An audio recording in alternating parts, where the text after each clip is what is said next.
Football, but they trail here as we get started in the fourth quarter.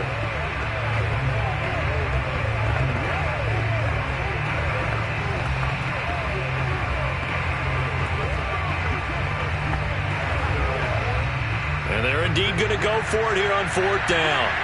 So trailing here in the last quarter. Let's see how this plays out. Now the Browns will use the first of their 3 timeouts. That'll leave them with 2 remaining. We'll be back after this. All right, they're going to try and keep hope alive here on fourth down. They're going for it. Desperation time. Watson on fourth down.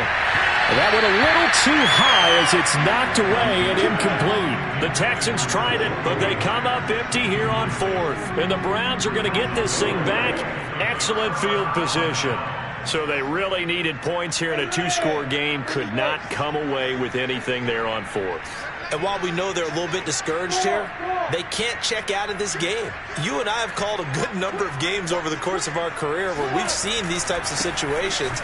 Teams get the ball back, and that miracle does occur. So they can't let that dream go just yet. They have to get stout on defense here. Yeah, right now really hoping for a turnover. I'm sure that's going to be the formula. Just keep the ball on the ground. Keep that clock moving. And when you have the lead this late in the game, above all, stay in bounds.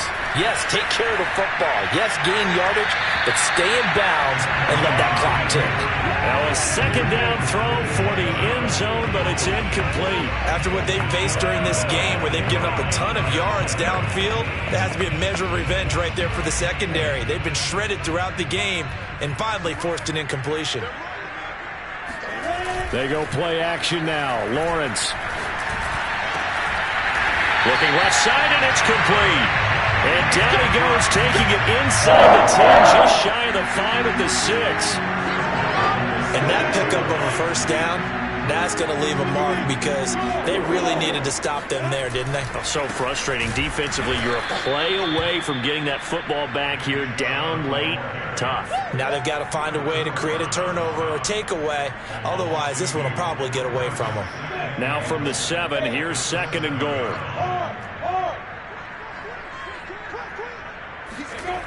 They go jet sweep here with Chark. And the reinforcements come in as they're going to stop him behind the line.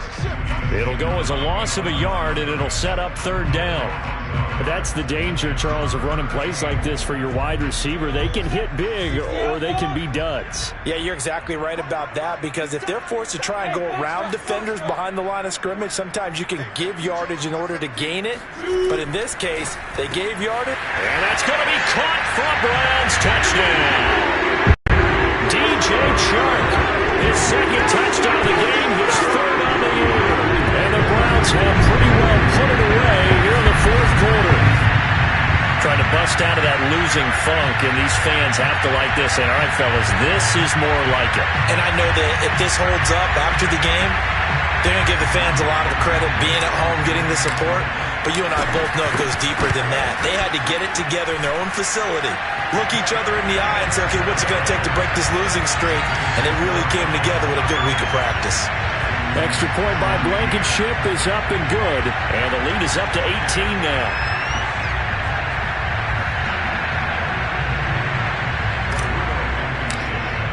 So after the touchdown, here's Blankenship kicking off. Fielded just outside the goal line. And he will make it to the 20-yard line and no further.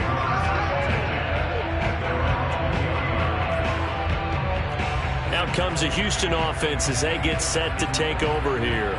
And last time out, went for it on 4th down, turned it over, gave him great field position, turned it to 6 points, so they've got to recover here, Charles. It's amazing what one decision can do in the chain of events, right? The decision to go for it on 4th down. Caused all of that. And he's taken down. This will be a Brown sack. Myles Garrett in there to get him, and that is sack number 6 now for him on the year. Work to be done here on 2nd and 16 after the sack. Watson now to throw, and his throw here is incomplete.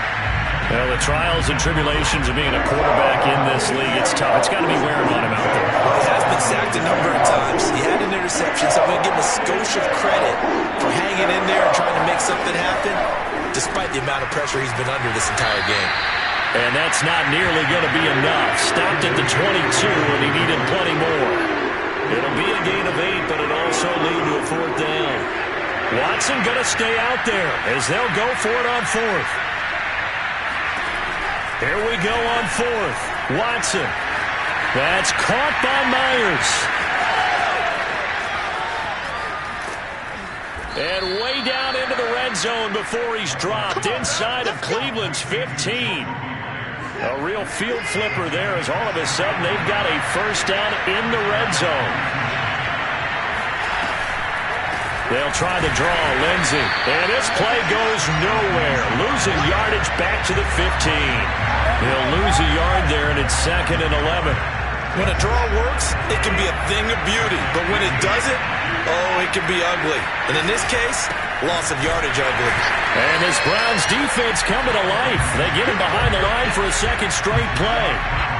That's a big loss of 3, and it brings up 3rd down. 2 minutes left to play in this football game here on EA Sports. So it's Texans football as we welcome you back. They face a 3rd down now as they try to find a late score. Out of the gun, Watson. And this pass broken up. The contact well timed there, and now 4th down. And now they're going to go for it. This isn't 4th and inches. This is 4th and 14. They will indeed snap it to Watson. And it's incomplete. They cannot convert, and they turn it over. They had to go for it with such little time remaining, and this Browns defense stands tall. So they tried to go for it for pride, but it really wouldn't have mattered. This one, it was already determined. No doubt about it. This one was over a while ago. The Cleveland offense ready to go. And it's starting to look like that 3-game losing streak is going to be a thing of the past here. Coming up 1st and 10 in the 4th quarter. And nothing doing. He's immediately taken down at the line of scrimmage. Marcus Davenport there to take him down. That one looks like he'll throw here.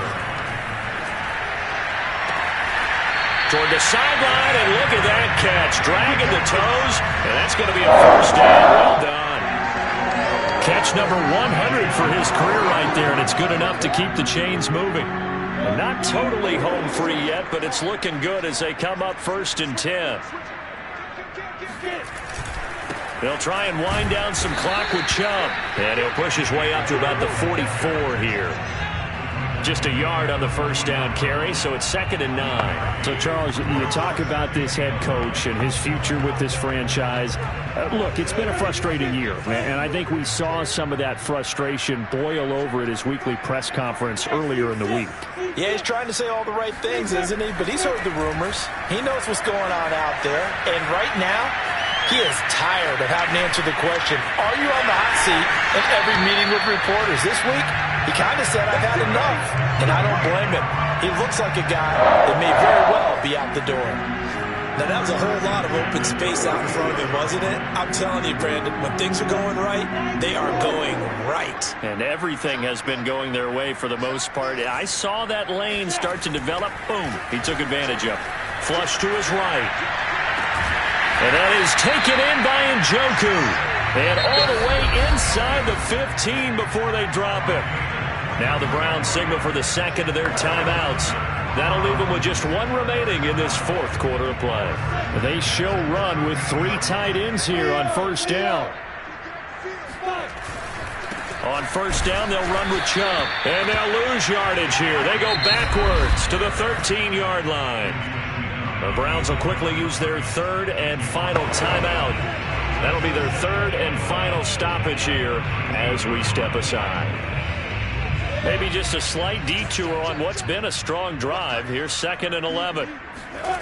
Play action. It's Lawrence. And this is caught. Touchdown, Cleveland.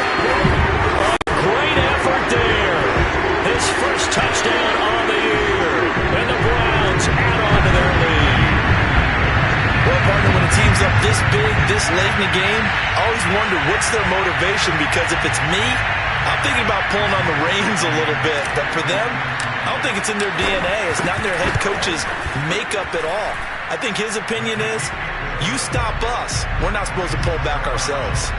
Extra point by Blankenship is up and good. And they open the lead up now to 25.